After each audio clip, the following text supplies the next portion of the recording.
പുതിയൊരു വീഡിയോയിലേക്ക് എല്ലാ മാന്യ പ്രേക്ഷകർക്കും സ്വാഗതം. ഇനി ഞാൻ നിങ്ങളുമായി പങ്കുവെക്കുന്ന അപ്ഡേറ്റ് സമ്മർ സ്ലാമിൽ റോമൻ റെയിൻസിൻ്റെ തിരിച്ചറിവ് നമുക്ക് കാണാൻ സാധിച്ചു. അപ്പോൾ അതിനെക്കുറിച്ചിട്ടുള്ള കൂടുതൽ ഡീറ്റെയിൽസ് ആണ്. ആദ്യം നമുക്ക് ഈ മത്സരത്തിൽ എന്താണ് നടന്നത് എന്ന് നോക്കാം. ബ്ലാക്ക് ലയൺ റൂൾസ് അണ്ടറിൽ നടന്ന മത്സരത്തിൽ അൺഡിസ്പ്യൂട്ടഡ് WWE ചാമ്പ്യനായ കോഡി റോഡ്സും സോളോ സിക്കോവയും തമ്മിലാണ് ഏറ്റുമുട്ടിയത്. കോഡി റോഡ്സിൻ്റെ എൻട്രൻസ് ഒരു സ്പെഷ്യൽ എൻട്രൻസ് ആയിരുന്നു. അദ്ദേഹം ആ ഒരു കാരവാനിൽ നിന്ന് ഇറങ്ങി വരുന്നത് പിന്നീട് ബാക്ക് സ്റ്റേജിലൂടെ ആ ഒരു എൻട്രൻസ് സ്റ്റേജിലേക്ക് എത്തുന്ന മൊമെൻറ്റുകൾ എല്ലാം അവർ ക്യാമറയിൽ പകർത്തി നമുക്ക് കാണിച്ചു തന്നിട്ടുണ്ടായിരുന്നു.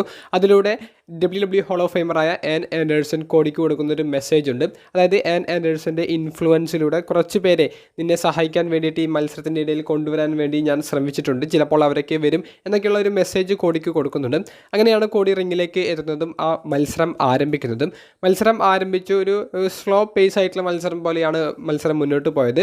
മത്സരത്തിൽ ഇങ്ങനെ രണ്ടുപേരും അവരുടേതായ എല്ലാ മൂവ്സും ചെയ്ത് നിൽക്കുന്ന സമയത്ത് മത്സരത്തിൻ്റെ ഏകദേശം ഒരു മധ്യഭാഗം കഴിഞ്ഞ ഉടനെ തന്നെ ടോങ്ക ലോവ തുടങ്ങിയവരുടെ ഇൻ്റർഫിയറൻസ് ഉണ്ടായിരുന്നു. ഇവർ വന്നിട്ട് കോഡി റോഡ്സിനെ ആക്രമിക്കുന്നു. പിന്നീട് സോളോ പിൻ ചെയ്യുന്നുണ്ടെങ്കിലും സോളോയ്ക്ക് വിജയിക്കാൻ സാധിക്കുന്നില്ല.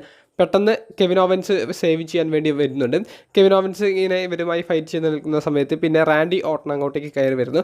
റാൻഡിയും കെവിൻ ഓവൻസും കൂടി ടോങ്ക ലോവ തുടങ്ങിയവരെ ആക്രമിച്ച് പിന്നീട് ക്രൗഡിൻ്റെ ഇടയിലൂടെ ബാക്ക് സ്റ്റേജിലേക്ക് പോകുന്നത് നമുക്ക് കാണാൻ സാധിച്ചു. പിന്നീട് സ്റ്റീൽ സ്റ്റെപ്പ് കൊണ്ട് കോഡി സോളോയെ ആക്രമിക്കുന്നുണ്ട്. 2 തവണ അടിക്കുന്നുണ്ട്. 3-ാം തവണ അടിക്കാൻ പോകുമ്പോൾ സോളോ സ്പിയർ ചെയ്യുന്നുണ്ട്. പിന്നീട് ഈ സ്റ്റീൽ സ്റ്റെപ്പ് ഇട്ടുകൊണ്ട് കോഡിയെ ആക്രമിക്കാൻ സോളോ ശ്രമിക്കുന്നു. അവിടെ നിന്ന് കോഡി ഒഴിഞ്ഞു മാറുന്നുണ്ട്.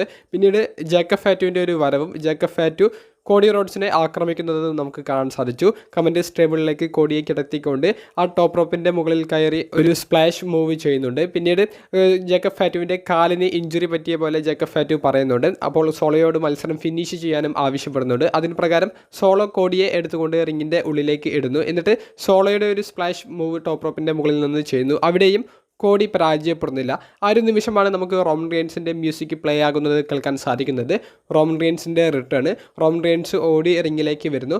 സോളോ സിക്കോവയെ ആദ്യം ഒരു സൂപ്പർമാൻ പഞ്ച് കൊടുത്ത് ആക്രമിക്കുന്നു. പിന്നീട് ഒരു സ്പിയർ ചെയ്ത് ആക്രമിക്കുന്നു. പിന്നീട് കോഡി റോഡ്സിനെ ഇങ്ങനെ നോക്കി പിന്നീട് റോമൻ റിങ്ങി വിട്ടു പോകുന്നതും ആ ഒരു എൻട്രൻസ് റാമിൽ ഇങ്ങനെ നിൽക്കുന്നതും നമുക്ക് കാണാൻ സാധിച്ചു. പിന്നീട് ഒരു ക്രോസ് റോഡ്സ് ഇടുന്നു. കോഡി റോഡ്സ് ടൈറ്റിൽ റിട്ടേൺ ചെയ്യുന്നു. കോഡി റോഡ്സും റോമൻ റെയിൻസും ഇങ്ങനെ ഫേസ് ടു ഫേസ് നിൽക്കുന്നതോട് കൂടിയിട്ടാണ് ആ സമ്മർ സ്ലാം എന്ന് പറയുന്ന ഇവൻ്റ് അവസാനിക്കുന്നത്. കഴിഞ്ഞ കുറച്ചു മാസങ്ങളായി റസൽമേനിയ 40-ന് ശേഷം നമ്മൾ എല്ലാവരും ആവേശത്തോടു കൂടി കാത്തിരുന്ന റോമൻ റെയിൻസിൻ്റെ റിട്ടേൺ നമുക്ക് കാണാൻ സാധിച്ചിരിക്കുന്നു. റോമൻ റെയിൻസ് ധരിച്ചിരിക്കുന്ന ടീഷർട്ടിൽ നിന്ന് OTC എന്നുള്ളൊരു വേർഡ് നിങ്ങൾ ശ്രദ്ധിച്ചിട്ടുണ്ടായിരിക്കും. Original tribal chief. അതായത് ട്രൈബൽ ചീഫ് എന്നുള്ള ഒരു ക്യാരക്ടറിൽ തന്നെയാണ് റോമൻ റെയിൻസ് തിരികെ വന്നിരിക്കുന്നത്. കൂടുതൽ ഡീറ്റെയിൽസ് ഒക്കെ ഇനി വരുന്ന വീഡിയോസിലൂടെ പങ്കുവെക്കാം. അപ്പോൾ കോടിക്കണക്കിന് ആരാധകർ കാത്തിരുന്ന റോമൻ റെയിൻസിൻ്റെ റിട്ടേൺ സമ്മർ സ്ലാമിലൂടെ കാണാൻ സാധിച്ചിരിക്കുന്നു. വീഡിയോ സംബന്ധിച്ചുള്ള നിങ്ങളുടെ അഭിപ്രായങ്ങൾ കമൻറ്റ് ബോക്സിൽ ഒന്ന് രേഖപ്പെടുത്തുക. അപ്പോൾ അടുത്തൊരു വീഡിയോയുമായി കാണുന്നത് വരെ ബൈ.